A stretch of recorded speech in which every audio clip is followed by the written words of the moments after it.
Ladies and gentlemen, it is time for www.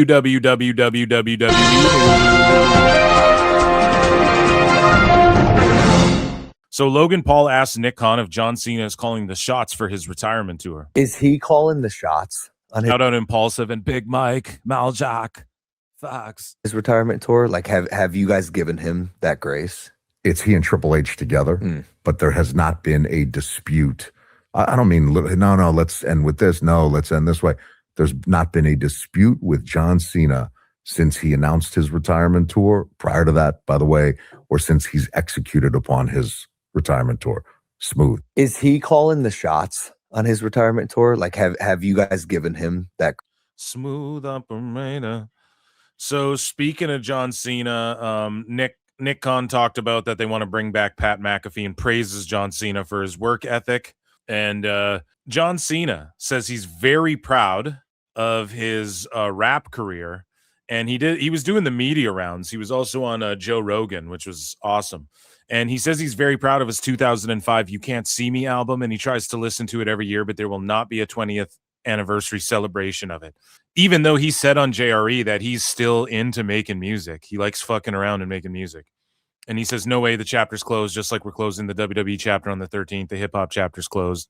So John Cena, isn't he like the only music artist to ever drop one debut album, go platinum, win a Grammy? Like, didn't he win a Grammy for that shit? It's some crazy stat. Maybe I made that last part up, but it like went platinum and then he just retired and never made another album. He's the only artist to ever do that in music. Fucking crazy when you really think about it. Someone can fact check me on that shit. So John Cena, he told a story about how the AJ Styles feud came to be. And he just says, AJ Styles is the nicest human being in sports entertainment. We don't got to listen to that clip, but he's a big fan of AJ, respects him tremendously. Yeah, that match they had was just magic. It was just years in the making, you know? John Cena reveals that he originally wanted to do 220 dates on the retirement tour, but WWE only needed him for 36 dates. Could you imagine John Cena's back after fucking 200 dates, man? Oh my God. Yeah, StreamYard's taking the L, dude. I don't know. It's so glitchy. I'm talking to other motherfuckers who use it, and they're just all like, it is running like shit lately. They're just adding new features, every day new features. And it's like, just make the ones that exist already work the best.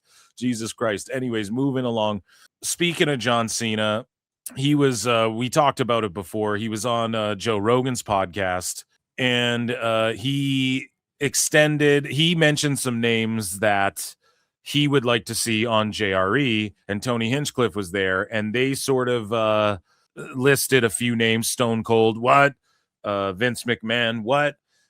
Some other people, and one of the people was Vince McMahon, and Joe Rogan officially extended an invite to Vince McMahon on his pod. Vince McMahon, who started this gangster shit and spread it around. I would definitely have him. It was a little he would be great. Yes, whatever magic you have out there, and you have a lot of gravity. Do you think he'd be interested in doing it? Are you kidding me? I think he would love it. Really? I think he would love it. Okay. I don't know when the right time is, but man, don't miss out on that opportunity. At least send it out to the universe. Yeah. Well, I would definitely. Vince, if you're listening, let's go. I think this would be a great. I think this experience would be a great one.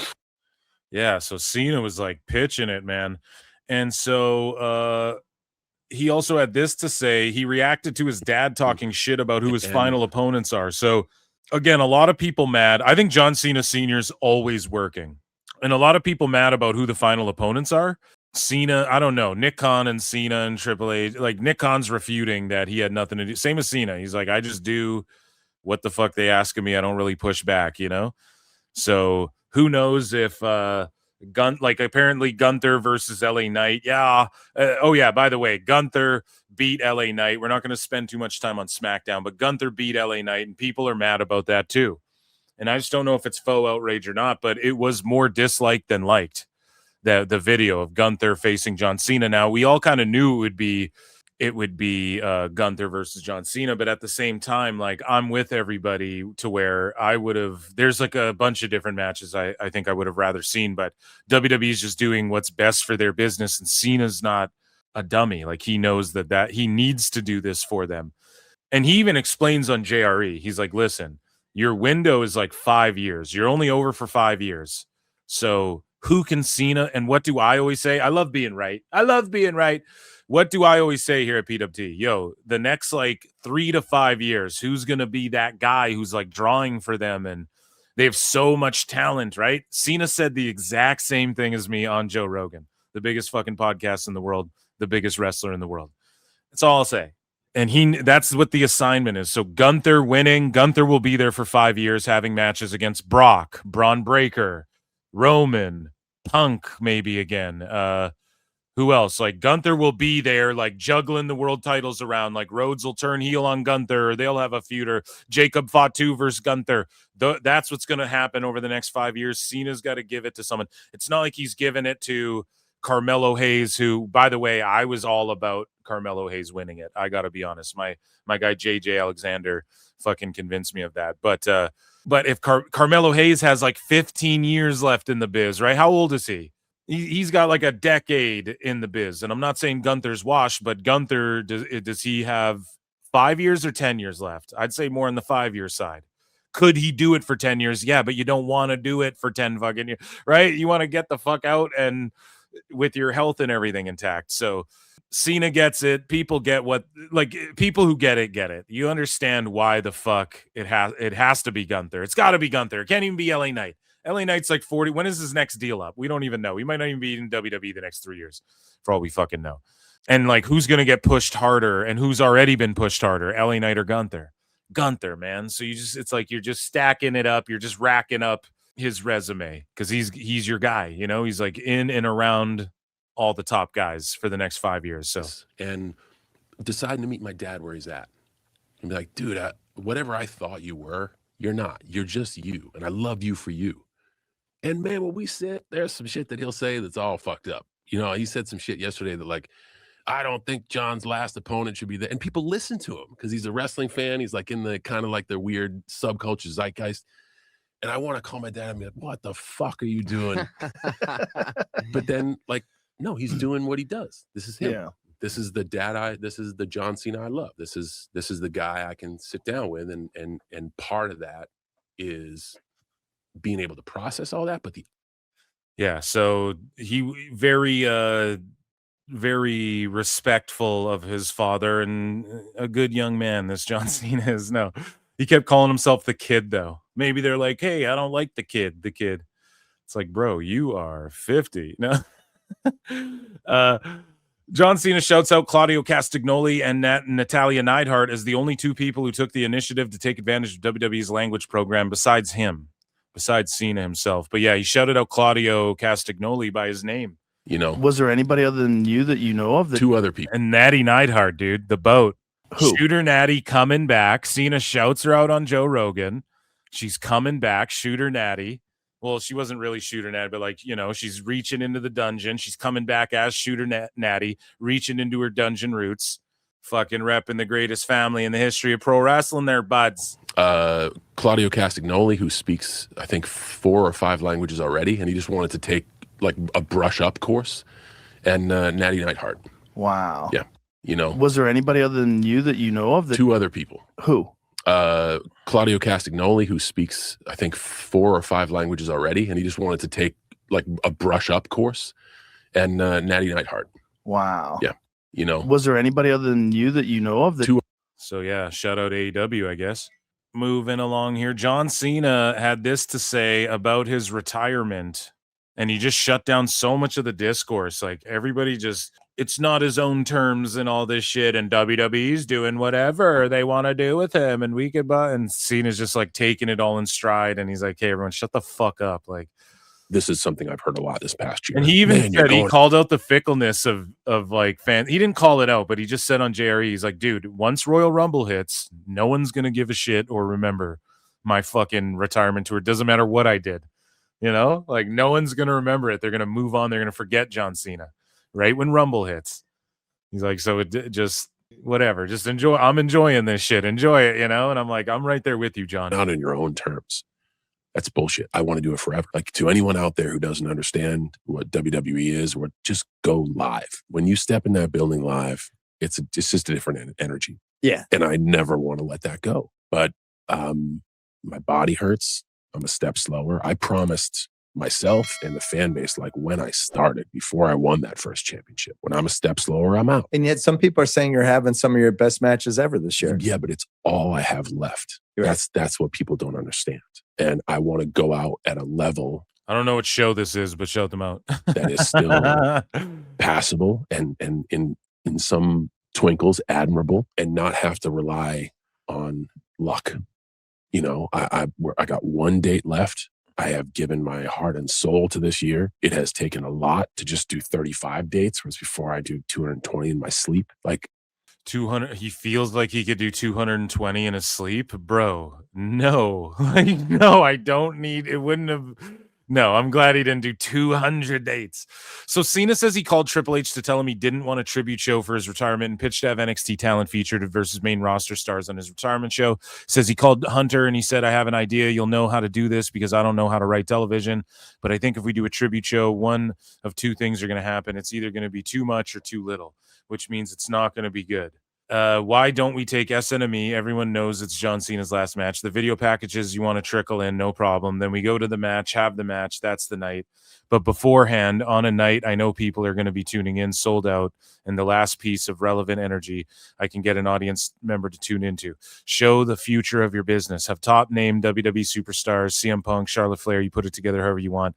Have them have a non-canon exhibition matches with the future of the business. Bring kids up from NXT, get them in the building with real noise, real energy. Let them. So again, John Cena just trying to leave the business better than he found it. Like, you cannot be mad at this. You cannot be mad at this at all. It's just been a net positive.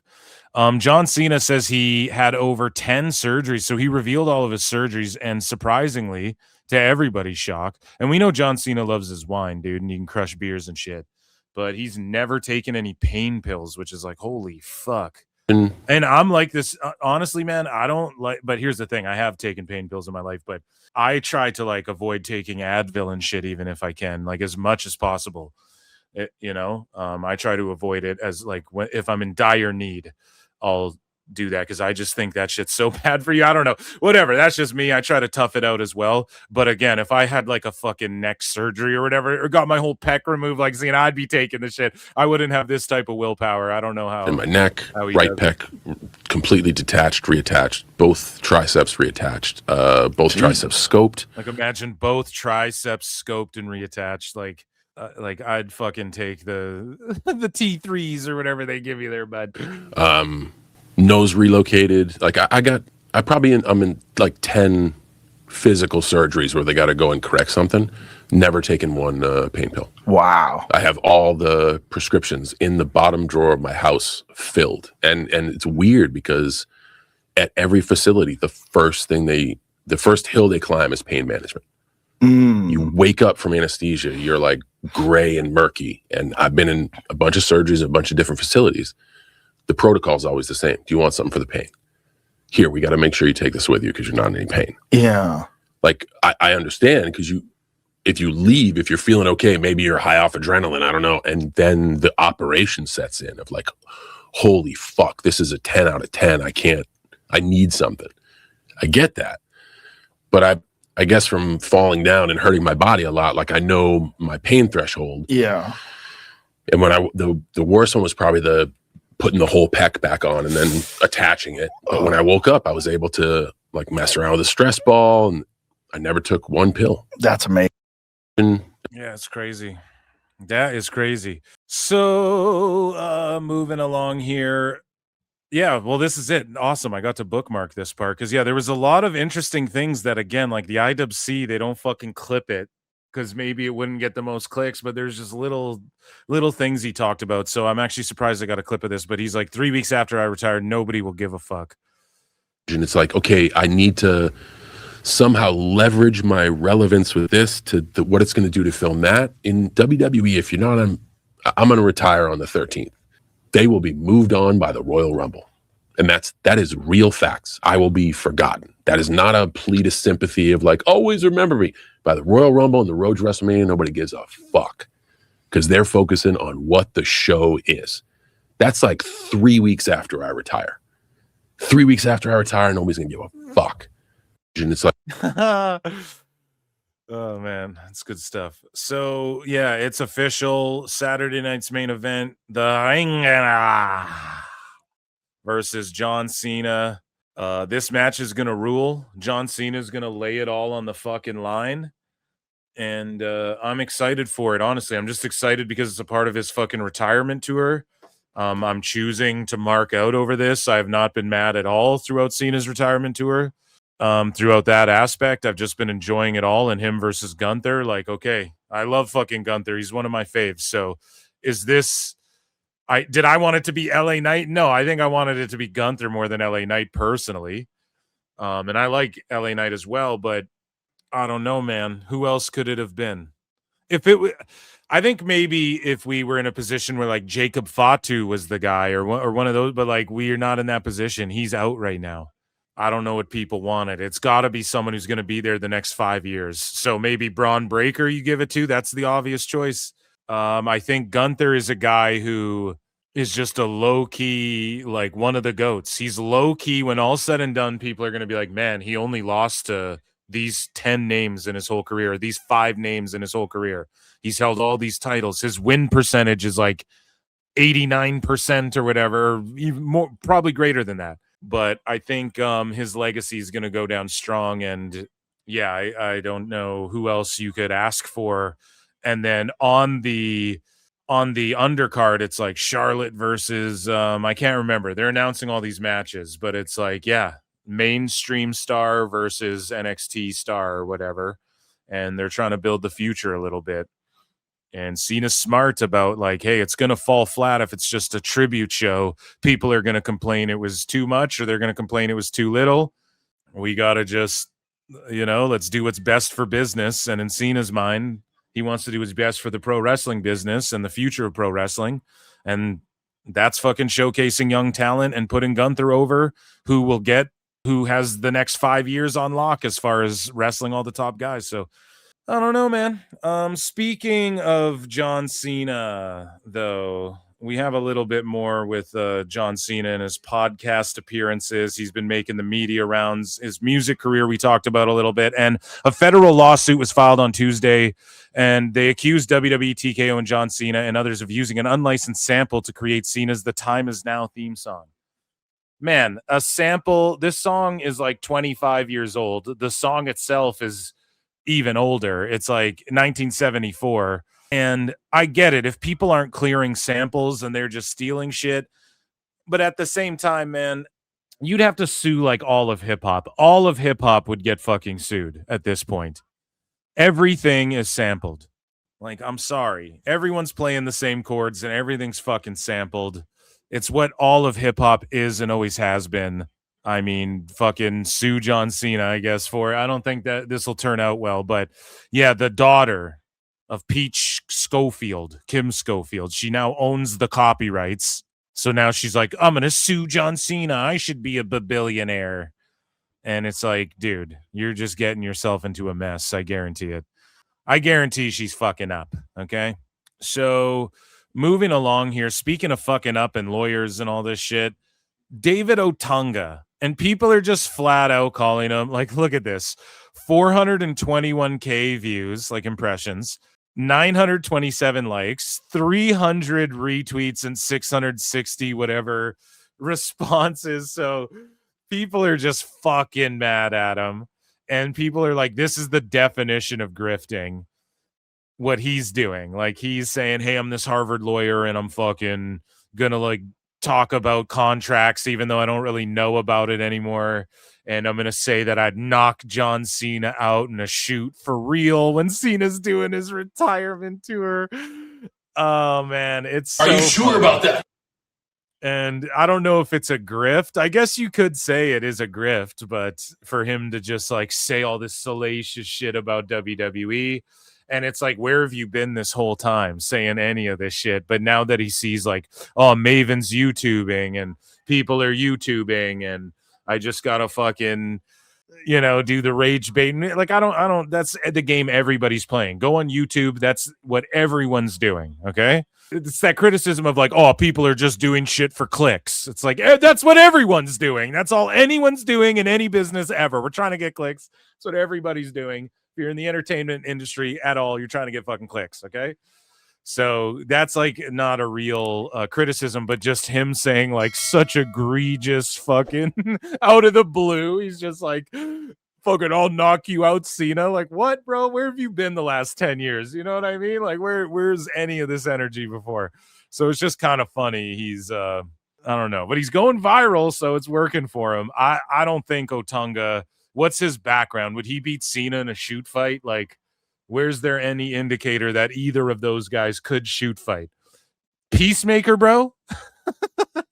You gonna beat up Peacemaker, bro? Are you sure about that? No. Here's what Otunga had to say. Now, Cena only got physical with me in the ring because when we came backstage, it was just verbal and emotional abuse in front of everybody. But he knew better than to put his hands on me then.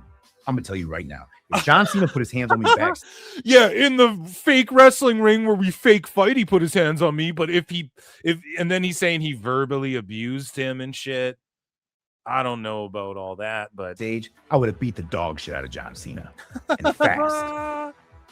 He can verbally abuse me, but if he had touched me, man, I would have whooped his ass for realsies. I promise. Actually, it probably would have been better if it was just a physical altercation, because at least I could have ended things quickly. But the fact that it was just this verbal abuse, I couldn't really do anything but take it. I'm a rookie, so I guess I just have to eat that and be humiliated in front of the entire locker room, the agents, the audience, and talked down to, disrespected. The undertone. Is that what Cena did to everyone? Like, I know on screen he fucking clearly, like, he beat the whole Nexus, but was he like berating them backstage? Was that ever, is there anyone else who claims this that I don't know about? Thrown around. Like, this is what I mean. It's taken me 15 years to tell this story, but I feel like I finally just need to get this off my chest, and this is what happened. Now, see, I don't know, man. Is this just what happened because you have a YouTube channel now? And then lastly on the JRE podcast, so this became like a headline. Tony Hinchcliffe says he was previously offered a job as a WWE writer in his first few years as a stand-up comedian, but didn't take the role due to having to relocate to Connecticut. This is literally like 10-year-old news. Tony Hinchcliffe told this story like 10 fucking years ago. Now I get it. Cena's on the show, whatever. But this is why, like, when Tony Hinchcliffe starts appearing in WWE and shit, you come to PWT because I'll break down the lore. I'm actually over on the Patreon. We're going to do a watch along / listen along of the WrestleMania, the roast of WrestleMania. So make sure you guys check that out. That'll be very, very fun. And yeah, I don't know. I just wanted to roast that people are running with that headline. It's like, why didn't you guys know this already? Like, he's had his connection with WWE's been there for a long ass time, as far as early in his career and his fandom, and like everyone kind of knew that. And so I don't know. It's just funny to see the UK dirt sheets like just playing catch up. Or maybe I'm just nitpicking. I just like to roast Wrestle Talk. So we talked about Nick Khan a little bit earlier, and he discussed the pay structure in WWE for top names and acts in the middle. And he says it's a meritocracy. If you make it to the top and you're marketable, you get paid. That's how any job should be. In WWE, if you're Roman Reigns, if you're Brock Lesnar, if you're Cody Rhodes, all the guys at the top of our game, CM Punk, they're getting rich. If you're in the middle, you're not getting rich, but you have a really good life. Welcome to the good life. Y'all pop the trunk. We pop the hood. Robbie. Nick Khan had this to say on the Pat McAfee show. The business mind. Shout out to Pat McAfee show. That are at this TKO group are second to none. Outrageous. It is absolutely outrageous. And congrats to them coming together and being able to work together, you know, because obviously Ari and Mark Shapiro. Yep. Okay. Ari Emanuel, Mark Shapiro, you know, incredible prowess, not only in deal making, but in business across the board. If you look at the good fortune that we've had in the TKO stock, you know, if you look at that good fortune, it's up and to the right, not jinxing anything. You got Dana White. You got a whole plethora of people at the UFC who work with them. You got Triple H. You got all shout out ESPN as well, I think, that of our are executive hosting this and shit. at WWE, and you have a really Shout strong everybody out, executive give them group at their Zuffa. You'll never hear us complain about, oh, we're tired, oh, we have to work so much. I watched a reality show on Netflix about some other boxing promoter, and all I heard in the show was, oh my God, I'm exhausted. I need to go play golf now. And it's a great hobby for people who do it. But please don't tell me you're exhausted if you're going out to play 4 or 5 hours of golf. Yeah, Trump. No, just kidding. Tell me you're exhausted. By the way, tell your mama if you're tired. Tell your mama, somebody call my mama. Yeah, that's a dog. You just heard a dog talk. And that is why we respect the hell out of you, man. And we assume this is going to go great. We cannot wait to get to your fights. We cannot wait to experience what you guys build. Yeah, I'm for Zuffa boxing getting in the mix, but I don't know, just this whole like talking about changing the Ali Act and all this stuff. I just don't know the masses are going to get behind that shit. So speaking about Nick Khan, he shuts down the green shirt guy rumors that he sued the company. Now, yeah, the rumors like green shirt guy is like he's like some wheeler and dealer guy. Like I guess he just makes money. Like he takes his 5-10% off people who are out there making money, and he's got time to golf and shit. You know what I'm saying? So, but yeah, he dispels the rumors about green shirt guy. He is on location, which is VIP hospitality and entertainment. So he pays for his seats. He pays a premium for those seats through On Location, and that's why he gets to be in the front row. No way. You know, there's some weird storylines that don't match that one, right? Tell me. What was it again? There was I saw some lore that green shirt guy supposedly like accidentally got struck during an event, like, And this is from the Impulsive podcast. years ago. No. And in order to like not sue the company was like, you get front row seats No. for life. No, No, definitely not. Definitely Dude, we not. just killed all the lore. See, I don't know if that I was want- he is on. No, and that wouldn't be the case too. Like you could dismiss that conspiracy theory as well, because you get free seats for life, don't sue us. No, they would just like pay you in a settlement to shut up, and they just give you enough money to where all the seats he buys and shit, the value of that outlasted him getting smacked in the face a decade ago by CM Punk. That wasn't him. He's like an agent or something like that. He's like some guy who or like his family, like his dad was or something, and he inherited the care, whatever the fuck, it's just rumors like that. He just represents people or something. I don't know. And he just stays real low key. And here's the thing. The richest people have spent their money. You know what they do? They scrub the internet of all of their shit. So that's why you don't really know who green shirt guy is. You're not supposed to, you know what I mean? He just loves wrestling. That's all you got to worry about. But yeah, people want to know, like, I wonder if like people try to get him on a podcast or anything. I think he has a Twitter. Nick Khan, though, says WWE is honored to have Brock Lesnar back, which of course, why wouldn't they be honored to have him back? And we talked about these podcasters here, Logan Paul. He clarified that he did not mean people in WWE have spoken about Donald Trump possibly attending. So there's just all these goddamn rumors about Donald Trump being at Cena's final match. He'll be there or he won't be there. Okay, if some shit comes up, he's got a round of golf or something, he won't be there. There's a chance he'll fucking be there, and there's a chance Vince McMahon could be there as well. And if they're there, sure, it's a big deal to have the president watching a match. The president was on fucking Raw. He was on the show before. He's in the fucking Hall of Fame.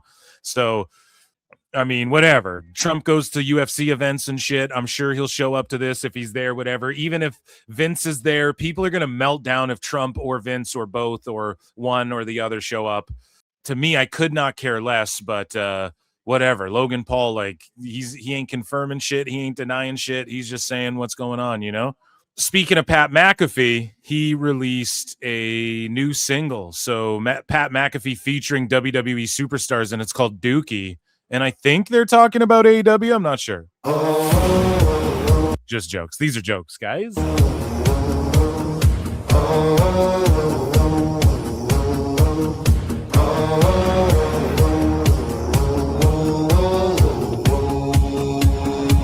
I'm all the way in your jeans, smoking smoking on some new green, changing up the routine. Gratitude truly, feel like new school dean. Life's pretty cool. He's recording it in his podcast studio too. Oh man. He doesn't sound too bad. The production's on point. He's talking about smoking weed and shit. Gratitude truly, feel like new school dean. Better than Nikita Lyons. That's Life's pretty cool. G3 jobs, fuel means tank top, blue jeans, never change. Crew needs deep shots, view screens, movies. So why did it say WWE superstars are involved in it?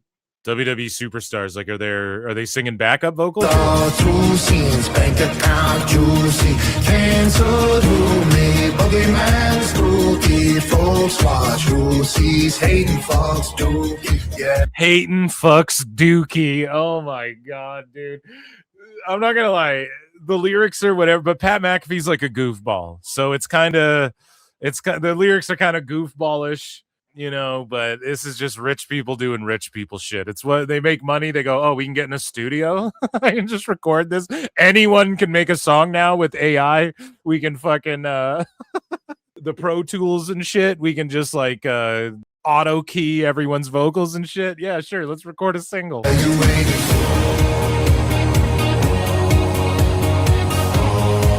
I'm not knocking the hustle, dude. Yeah, you waiting for. Okay. Yeah, you waiting for okay. Yeah, I'm up here in Eugene, smoking on some new green, checking out some new scenes, and you waiting for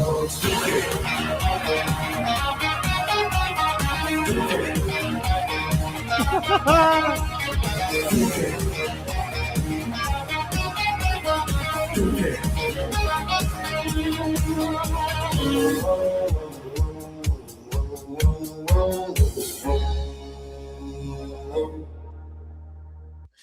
That should yeah, I guess it's a single, but that should just be the intro to his show. They should just play that song.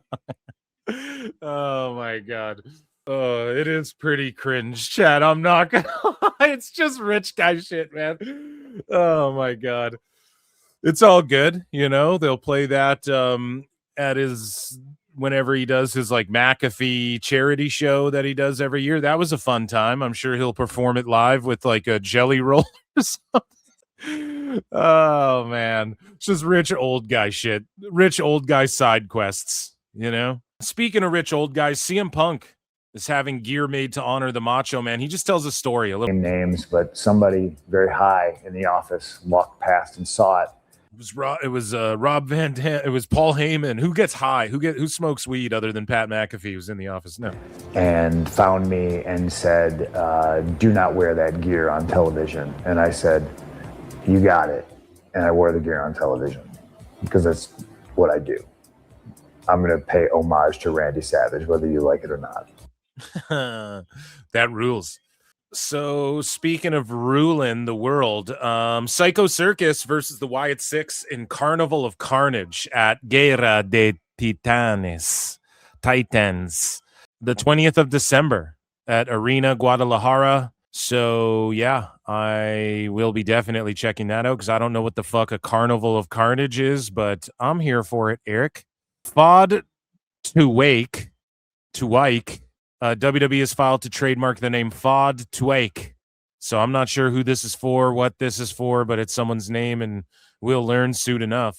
Tonight is NXT Deadline. We have some ticket and ratings updates. Last Friday's WWE SmackDown only saw a small decline from the prior week, despite airing the night after Thanksgiving. 1.142 million viewers, down 6%. The key demo was a 0.28, down 3%. Year over year, SmackDown was down 24%, while an 18 to 49 was down 36%. Last year's numbers were ranked using the old Nielsen panel only system, which is more favorable for wrestling shows. And then NXT ratings. So Raj Giri said, I'm wondering if we're going to have to put X's for the last week's NXT number like I did with Raw. It's odd that it's still not out. I've asked around and haven't gotten anything. We know that CW's pissed at the new big plus panel data, whatever the fuck. And we know it ain't going to change because the sports love it. Pro wrestling ain't liking it too much. And NXT, they got fucking mad, like the CW folks got, or who the fuck got, motherfuckers were getting mad. We covered it on the show, but there were CW folks saying like, we're pleased with it. Yeah. And then it was the CW. They got mad about, so NXT, WWE hasn't come out and been like, we're mad about this, but the CW's like upset with the new ratings. And they're like, why there's a discrepancy. Why does it affect us? So now no ratings are coming out. It's like, I don't know, man.